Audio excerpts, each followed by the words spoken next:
Welcome to the Dealing with Goliath podcast. The mission of Dealing with Goliath is to sharpen the psychological edge in negotiation and high impact conversations for business leaders with skin in the game who want to be more effective under pressure, uncover hidden value, and increase profitability. With expert guests across the business spectrum, we deliver gems of wisdom, delving into their methods, their thinking and approach to business life and to problem solving.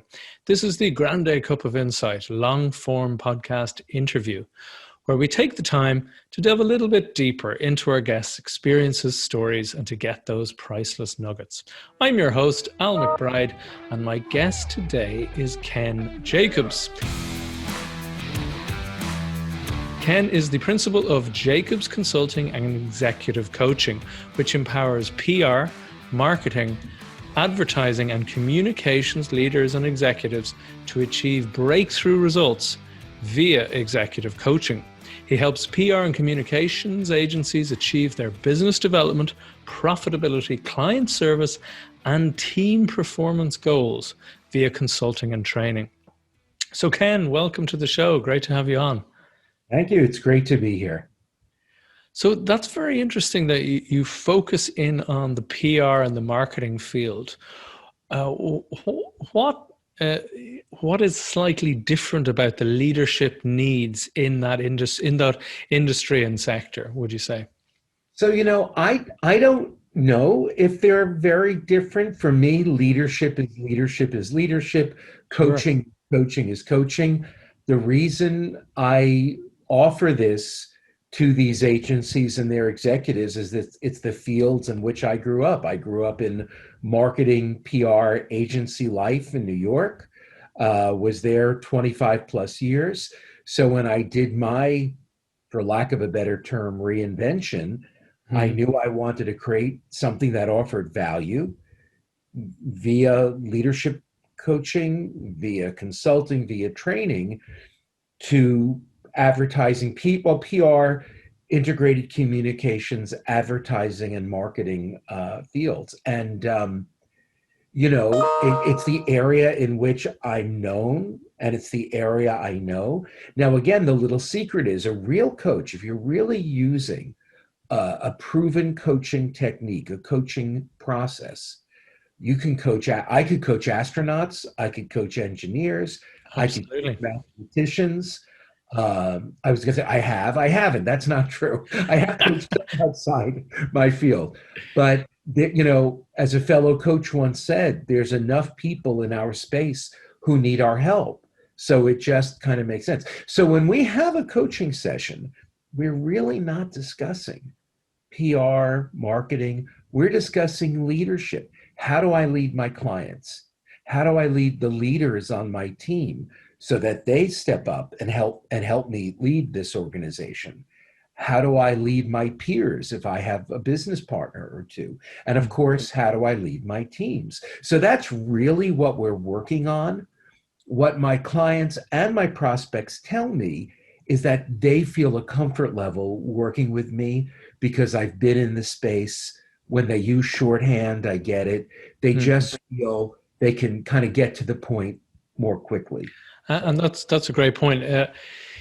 As you said, when you're a competent coach, you don't need to know the ins and outs of one's industry to be able to be of use to the client. However, that said, knowing that industry intimately allows you, as you said, that shorthand, that cut through to the point, particularly knowing the jargon and knowing certain expectations in industry and what a certain inferences mean, all that sort of stuff. You were talking about leading teams, which I imagine is a lot of what the leadership dynamic is about. Talk to me about, because we were talking before the call about this particular focus on leading in certain times. We were just talking that, there were pretty changing uncertain times before the pandemic, and it's all the more now. So what are some of your perspectives on that, and how do you approach that? Well, I think a real leader is always leading through change, and change is a constant. Change is always with us. The marketplace changes, So I think we're sort of prepared for that, and good leaders know that they are leading through change and helping their people to lead through change. But what we've all experienced globally in the last 15 months, I mean, it's unbelievable. And so I've watched the arc as, the first few crisis months. And of course, anyone in the fields of healthcare, employee communications, and crisis, man, they were some of them had their best year ever, right? But others didn't have the same experience and had to do layoffs and salary cutbacks and furloughs and all of the like. Then, there was this getting through summer, hoping the numbers would improve. They did for a while, and then they didn't. That added a new layer of uncertainty. When will this really end? I think many of us sort of thought this was all going to be contained by last autumn, and it wasn't. And then for anyone who has school-age children at home or people on your team with school-age children, at least, stateside in the US, there was the great debate. Will we go back to school? Is it in person? Is it virtual? Is it hybrid? And no one was happy, right? Everybody with kids at home, we didn't want them at home anymore. Like, bring my kids back to school. And the others were, don't reopen the schools, I'm afraid. So there was all this, anyone with, hats off to anyone who had school-age children during all of this and how they led through that. And frankly, in particular, hats off to any women executives and women employees, because they were expected to lead on the job, and most of the home stuff and the schooling stuff fell in her lap. And, sadly, as a result, we've seen so many women leave the workforce. I hope oh my gosh, the numbers, at least in the US, are awful. How many women left employment because they just couldn't manage both? And how could anyone talk? It's like 3 full-time jobs, right? So at any rate, so we got through the fall. Now there's an uncertainty. I think it's a more positive uncertainty of, when will all the vaccines be available? When will everyone take not just one, but two, and then wait there 2 or 3 weeks? So it's uncertain. It's a new kind of uncertainty. I think certainly better than 3, 6, or 9 months ago. And now there's some uncertainty about when will we be returning to the office and what might that look like. And, I'm hearing not conflict, but I'm hearing a lot of agency owners talking about, let's get back, let's get back, let's get back. I'm hearing a lot of employees saying after Labor Day, after Labor Day, after Labor Day, I think they want to see where the numbers are. They want to give their organizations time to plan what this will look like and how we can do it safely. And then you also want to look at, we have a whole generation of young people who've been living with mom and dad. They had left the nest, they went to college and worked, left the nest, and then last March 13th, moved back home with mom and dad. And now they've got to plot and plan their return to their independent life and what have you. So there's a lot going on, and doing it right. I think at this point, we've been through so much, let's try to do it right. That's what's most important. But there's certainly an optimism. There's certainly an optimism here. Absolutely, and there's huge potential as well, as it is just realizing some of that. But with that level of positive uncertainty, you might call it, whereas you said the one camp is very much, we need to get back into the office. The other camp are, no, I'm happy without that commute every day. And they're perfectly fine with Zoom. I think from the little bit of I've read, I don't know if this is consistent with yourself, but a lot of people are actually in the middle. They would opt for 2 days in either 2 days at home versus the rest of the week in the office, just to have that little bit more freedom, that little bit, as you say, less time in the commute thing. What are your feelings on that, and what are you hearing? Because you're saying the owners tend to want to get back in the office. A lot of staff would rather stay at home. What are your thoughts on that? So there definitely is a lot of thinking around the commute brought no value to my life. Why should I bring it back again? And, for a lot of people, whether it was an hour more to work if they wanted to do that, or an hour of professional development and reading and thinking, nothing bad with that. A lot of people, an hour of exercise, yoga, mindfulness, whatever the case Mm. may be. You know, many people, I mean, I know it's so funny. I see everybody on Facebook. Oh, I learned to knit and to yarn and to make these homemade breads. I'm like, who had time? I didn't have time for any of that. But I think people, depending on how long their commute was, you know, having an hour or two back in their lives, a lot of them don't want to give them up. And I would encourage, you know, leaders and agency owners and you know, company owners to think about if or if your employee is sleeping an hour extra, that's not terrible for your business, right? No. So many people, you know. So think about, before you immediately say no, come back 5 days a week, what value does this bring my employees, my organization, my clients, to let them keep some of that time that they've gained, because it really could benefit everyone. I thought everybody would, you know, 4 days back in the office, 1 day at home.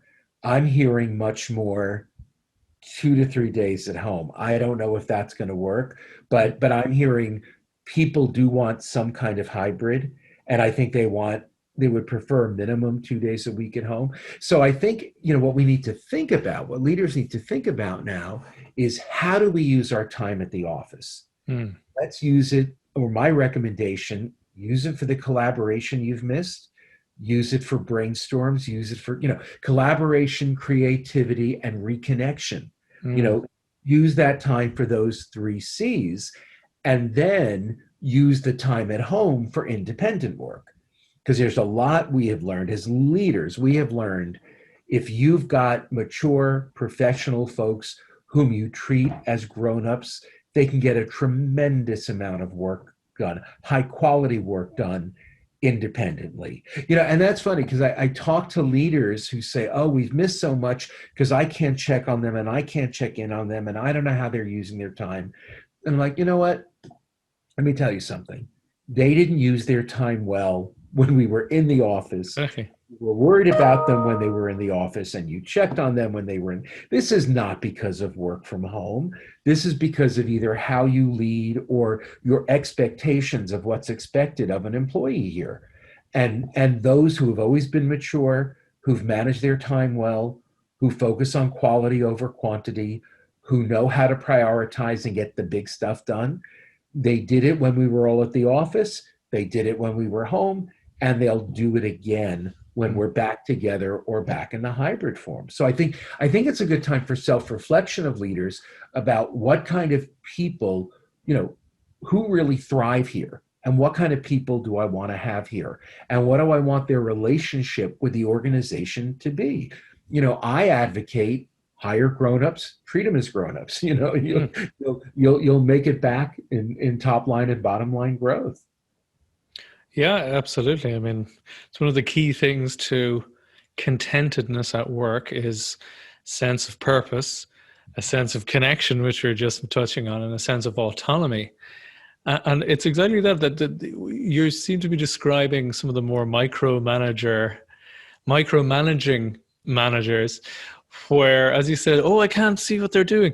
It doesn't matter if the output is what you want and up to a certain standard. Does it matter how they're working? You know, it's that classic one of you have absenteeism and you have a presenteeism, which sounded like a buzzword the first time I heard it, but it actually makes sense. It's where they're physically in the office with you, but mentally they've checked out, you know, for large parts of the day. Presentism. I'm going to use that. I'm going to use you. I will credit you. But it is really about being present. So here's the thing. Micromanagement didn't work in March 2020, right? March 12th, 2020. You couldn't do it for the most part over these months. Do you suddenly think that this workforce that have gotten used to independence and autonomy, do you think they're going to be open to that once you're back together? I think we know where that's going to go. Absolutely not. If you're micromanaging as a leader, who's doing your job? because it's not your job to micromanage. Mm. It's your job to hire professionals who are self-driven. You can inspire, you can't motivate them, you can inspire them, and Mm. they self-motivate. That's one of the jobs, in my view, my opinion, of a leader. It's not to micromanage. And if you feel the need to micromanage, something is off. And then, at least in the agency side, but I think it applies to other organizations, if you're micromanaging, who's looking at long-term strategy? Who's looking at what comes after, what comes next? Who's looking at, hey, do we want to buy a firm? Do we want to be bought by a firm? Do we want to create alliances? Where is this all going? Who's doing that job if you're busy micromanaging? I No one. agree. It's No when one. I work with clients, it's often one of the first things I look at is where are they doing someone else's job? Either the actual tasks or just tasks that they shouldn't be doing.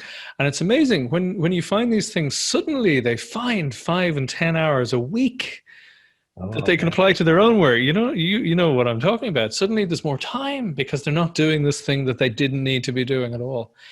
and I related to that, I think there's something to be said for a leader or anyone to be able to roll up your sleeves and get in and help. That's lovely. Mm. That's great.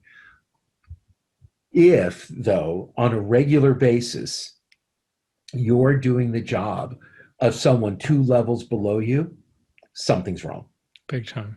Big time. Something's wrong because you're I mean, probably not doing. Here's the thing. Yes, we know you can jump in and do the job 2 levels below because you once had that job. So sure. we know, on the way up, we know you can do the job, but they can't do your job.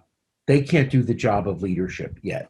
So if you're not doing your job, who is? It's a very good point. It's I often describe it as why I like the term director. Because think about it, what does a director do in a film set?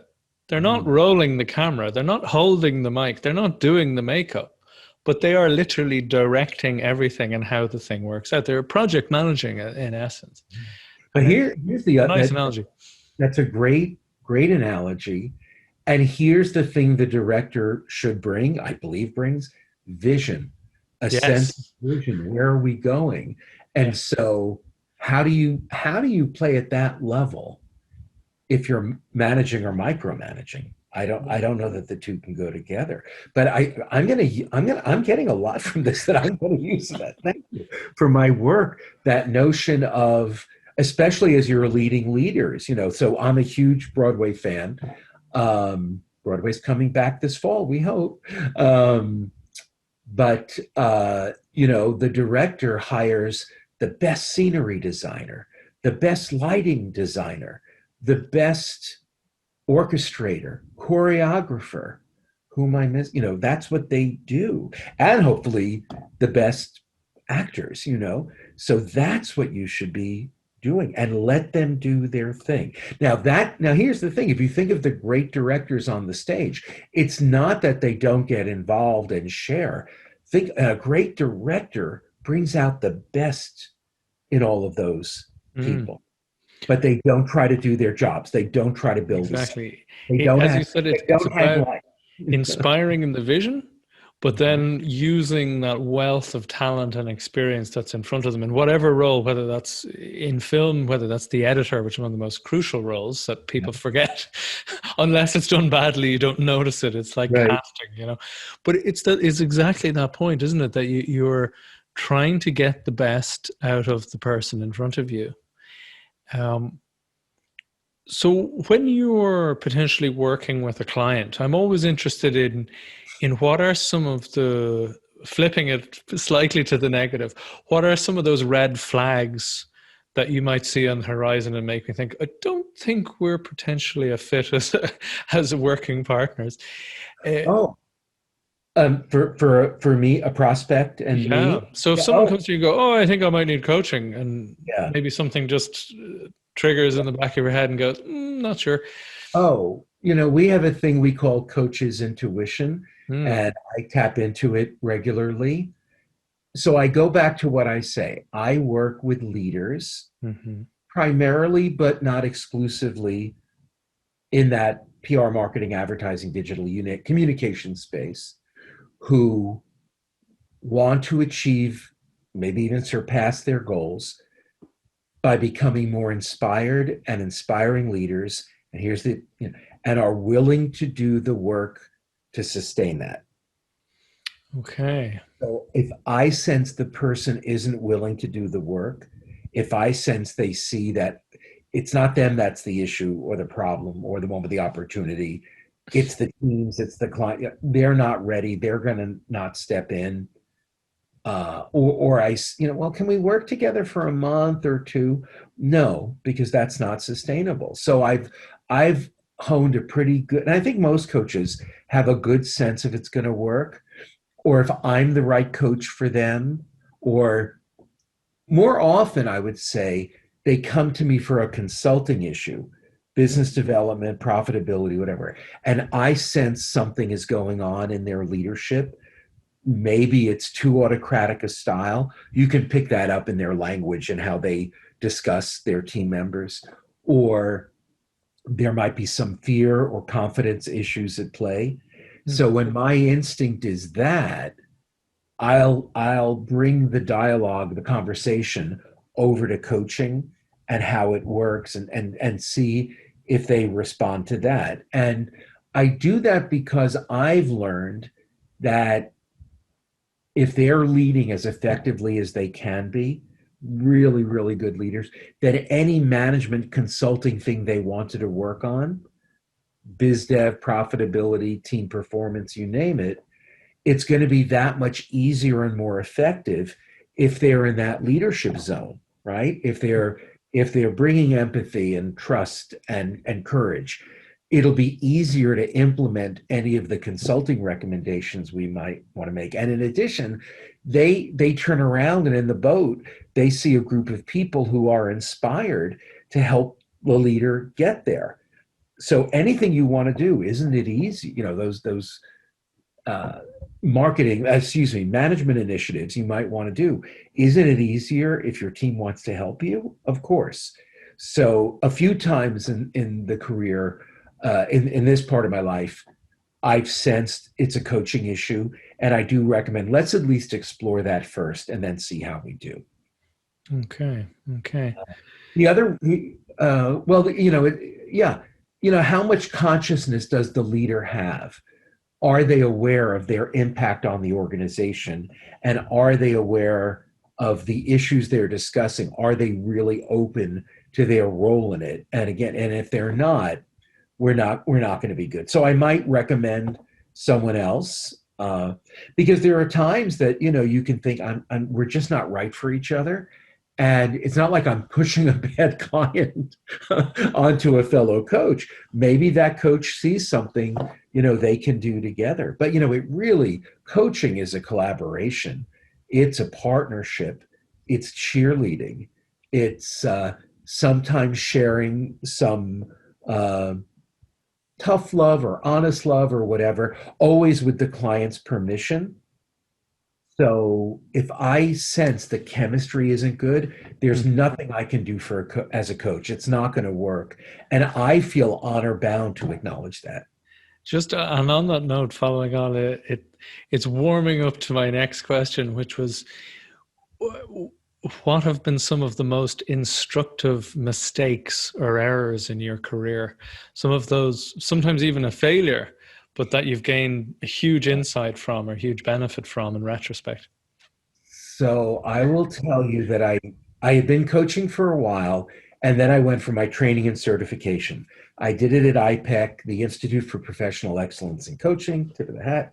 And one of our tenets is we don't believe in mistakes. There are no mistakes. Right. Everything happens for a reason. Everything happens to build something. And to make you stronger or more qualified at what you do. And I never say the word failure without putting it in air quotes, because they're just milestones on the way to our success.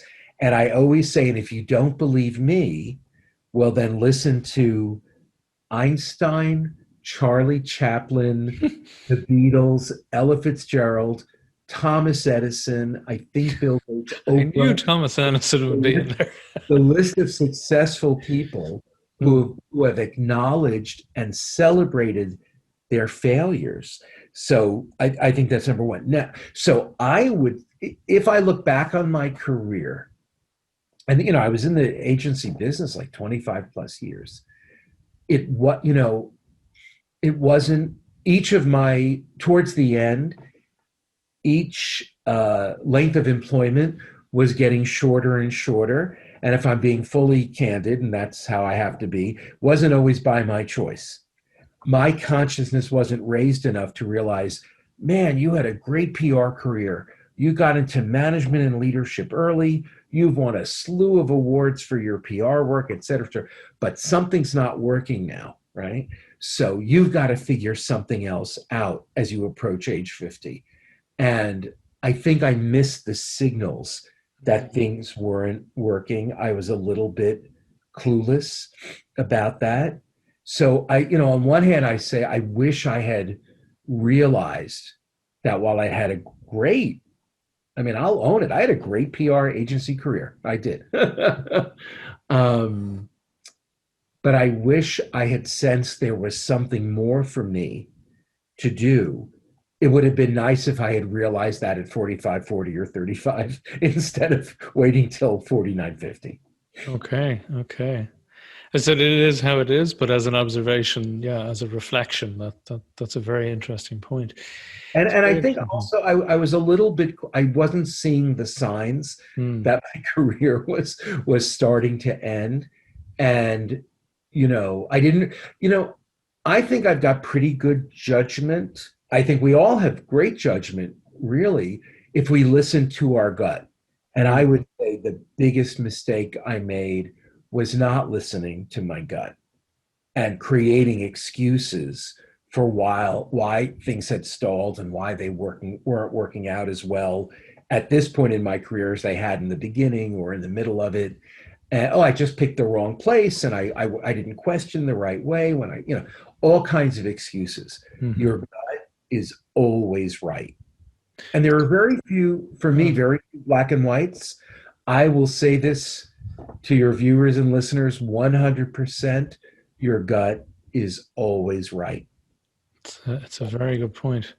As I said, if you listen to it really carefully and not the ego, that's the difficult part though, isn't it? Turning to the ego voices and the voices of fear and all that stuff. It's a biological thing. Your body is saying, we've been here before. Don't do that. You don't want to do that. No, listen to me. Hey, brain, listen to me.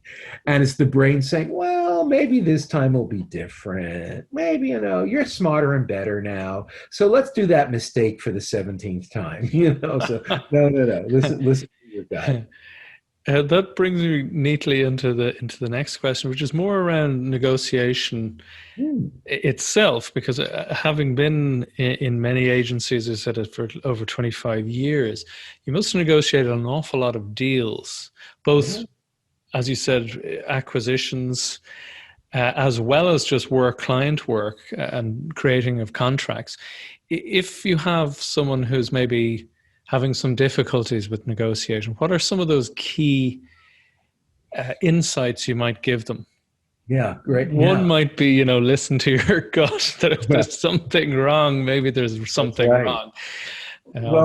What else would you add to that? Empathy. Understand what the other person wants. Because sometimes we're so focused, and I'd say too focused, I gotta have that, I gotta have this, that you don't realize there are some things they want that you could give them, and it's not going to lessen the deal all that much. And so then if they want a lot from you, you're starting by giving them some things or knowing the things you'll give them. And, I know as an energy leadership coach, energy is reciprocal.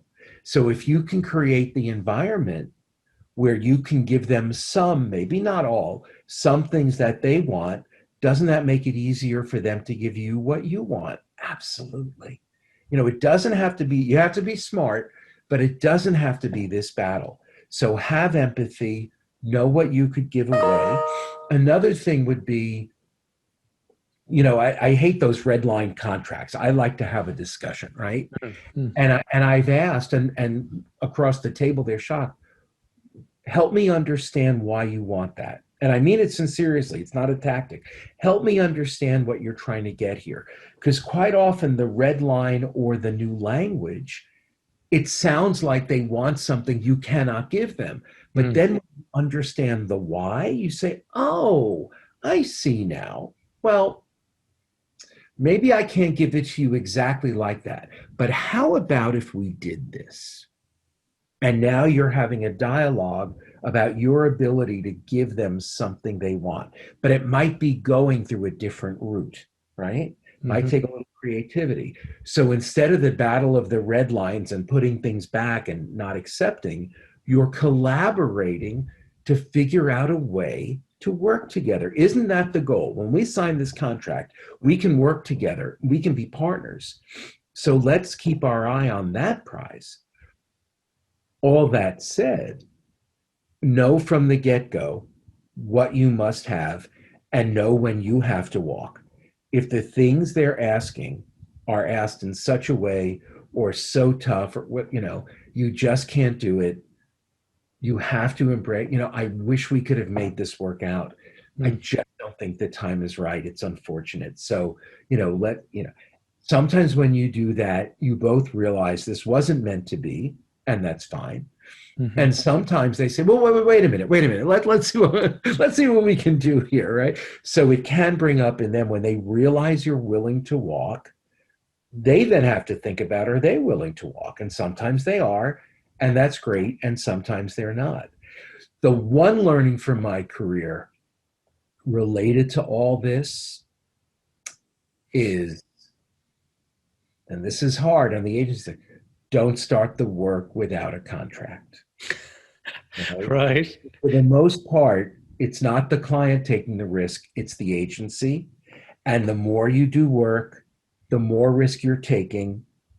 And you're and then at a certain point, you may not have a contract, or it may end and you're not protected. We really need to get, and clients will do, we really need to get started. Okay, then agree to all my terms. Okay, if you really need to get, why should your need to launch this product allow me to not have the protection I need? So I think we give away some power because they're in a rush. That is insanity. Okay, so if they're in a rush, they're going to be more malleable, not less. Right. You have the need to get this to market. Why should I give up this clause? So that was a big lesson for me. And part of it is, and everything goes back to the inner, right? Everything goes back to some value. And I think for many of us in the business, there is a need to be the good guy. There is a need to be liked. And that's very interesting. So we'll give away some protection so that we can move forward. Either we move forward without a contract, insane, or you move forward with a contract that doesn't protect you. And then if the thing goes south, you've already given up your protection. So I think it is that it's all about balance, right? So it's that balance of wanting to work together, making it easier to work together. But if you have certain tenets of protection, and mostly it's about finance, you got to hold to them. There's a reason your attorney told you to put it in the contract all those years ago. That's some great advice, absolutely, and very much in line with my own thinking, which is always nice. How common do you feel that's an interesting question, because we were both recently on different panels of the same idea of confidence, and this, it's just mentioned, you mentioned the need to be liked there. Yeah. How prevalent an issue do you feel that is when you're doing leadership coaching? Does that pop up in weird and wonderful ways? Is it very common? I think among people on the agency world, there's that need to be creative, and there's a need to create change. We want our communications programs to create some kind of change in the world. And there is also the need to serve, right? Why else would you be in a service business? There's something you get when the client says, wow, well done. Wow, you made me look great to the boss. Wow, we had a 5% year over year increase or a 1% year over year increase due to your campaign. I mean, there, we have that drive.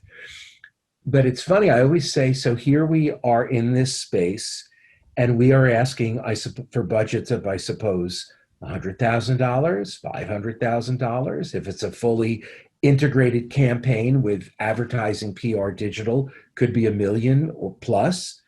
So you'd think we have the most courageous people on the planet in this space. Not the case. I'm amazed at whether you call it fear or lack of confidence or lack of courage out there. I am shocked by it. But here's two pieces of good news. A, it's coachable. And B, I get to make money helping people get braver. I like that. I don't have a problem with that. And That's a great, for a man in PR, that's a great tagline. I help people get braver. Right. But I do. And it's so, here's the, I use the word delicious. Here's the delicious part of all this. In my agency career, I was a great PR guy, I think. And I think I had many moments of great leadership. With hindsight, I wasn't consistent. And so to me, it's kind of ironic that I'm helping agency leaders with the issues that I faced and I had or didn't face, I should have faced. And so I get to create this great career by helping people work through the mistakes that I made. And I always share with them very honestly. I as I have today, I share the missteps, I share the problems, missed opportunities, you name it. So it's kind of delicious that I get to create this life of abundance, helping executives be better leaders. There's something kind of full circle about it. But I always say, because I think I'm tougher on myself on my leadership performance from the business. I look back and it's tough.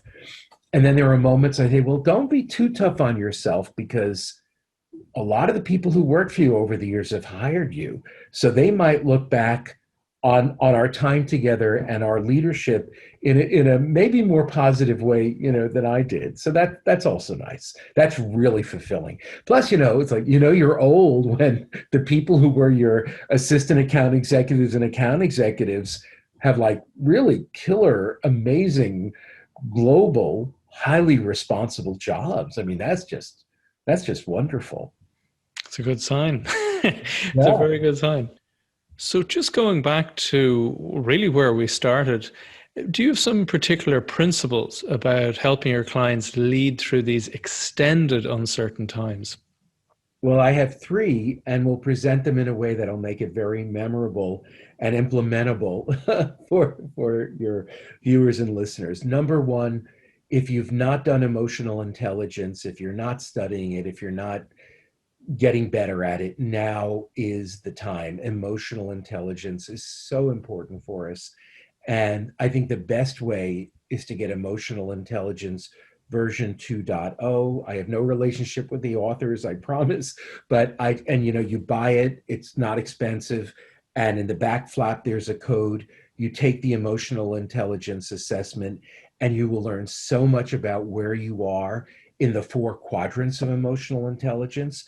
And if you're like most people, or this was at least my experience, there were 2 quadrants where like, yeah, I'm pretty good, I'm pretty strong, my rankings are high.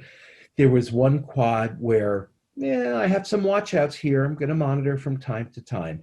And then I had that one quadrant with these big watch outs, and like, if you want to be effective leading yourself and leading others, you've got to do some work. The good news about it is the printout you get with the assessment gives you very practical tips. It tells you exactly what you need to do. So number 1, emotional intelligence. Number 2, dial up your empathy. Empathy, understanding where your peers, your teams, your clients, your stakeholders, you name it, are coming from. And that's really important now as we start to get ready for the great return. Some people are not as ready as others. And it's really important for you to determine this, because they're not going to, if you're in a group Zoom call and everybody's like, yay, we're so excited to go back to the office. If you're the one or two people who aren't excited, it's going to be very tough to have the courage to say, I'm not quite ready, or I'm a little nervous about safety, or whatever it may be. So make sure you do your one-on-ones, keep those up. And when you have them, watch the other person's energy. Watch not only the words they say, what's their tone, what's their speed of how they speak, what's their body language, what are you seeing in their eyes and their eyebrows? Because if they're not ready to come back in some way, they might just need some courage from you, or they might need some communication. Hey, here's how we're making the office safe. You need to have your energy antenna on high, so you can communicate that and see if it resonates. And I think the third is just know that energy is reciprocal. And so if your energy throughout all this has been, oh, it's been bad, we've lost clients, we had to do furloughs or salary cuts, which of course is awful. But if that's where you're living, your people will live there as well.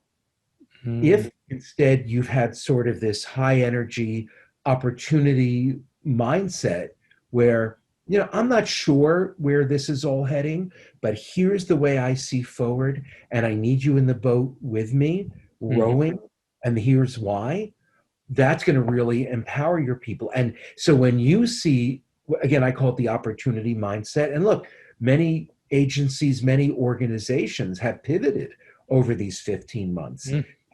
Modified the industries they serve. They've modified their practice areas or service areas, or they've added and deleted channels of communication, let's see. So many organizations have pivoted, and those who did have like very strong 2020s. So we don't know necessarily where all this is going, but if you've got that opportunity mindset, and I think courage is really important and will always be an important leadership tenet, to be able to say, this is what I see. And I'm not sure if this is the exact course, but as I said, I need you in the boat with me. And if, as we get to shore, to this other side, to this new normal, if we have to course correct, we're smart people, we're capable, we'll course correct and we'll get there. I think all those three things would serve any leader very well today as we get ready for this new chapter.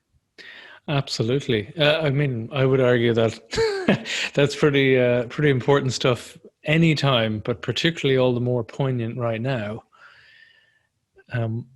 Is there any other insight or piece of advice that you'd give to someone who is struggling with that, as you said, that level of uncertainty, as some people are wanting to get back into the office, other people are highly reluctant to dive back in. Maybe we're already even starting to see that divide where some people, it seems like, oh, I don't want to go into that space, whereas other people are eager to go in. There's a colleague of mine compared it to back in the day when you'd have the head office, the HQ, and the people further from the HQ felt less and less involved. And there's potential for that being coming in, as you said, in 2021, when some people are returning and some people aren't. They'll be phoning into meetings. And there's a divide there between people physically there, people not. Do you have any thoughts on that? Yeah, I think it's a little bit real. Now is the time for leaders to listen, to sense, and I guess that's empathy, what's going on with their individuals, to determine if they can give them what they need. Some organizations are saying, we need X amount of days in the office. Here's what we're doing to make it safe. And if that doesn't work for you, we're going to have to kind of think about our futures. There is a little bit of that, but listen, ask, listen for what do your people need, and can you give it to them? And some of it you can, and some of it you may not be able to. But I think that asking and truly listening, and I think many leaders maybe see themselves as consulting, and that's about telling. But I think the best leaders are naturally coaches, and they ask and they really listen. And we always say, Agreed. communicate not to be understood, but to understand. Big time. Big time. On that note, tell us, if people want to reach out and get in contact with you or learn more about you, where can they do that?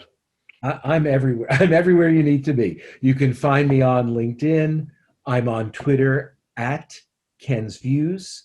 Mm-hmm. Our website is www.jacobscom.com. I'll spell it www.jacobscom, right, Mary.com. And I'm Ken at jacobscom.com.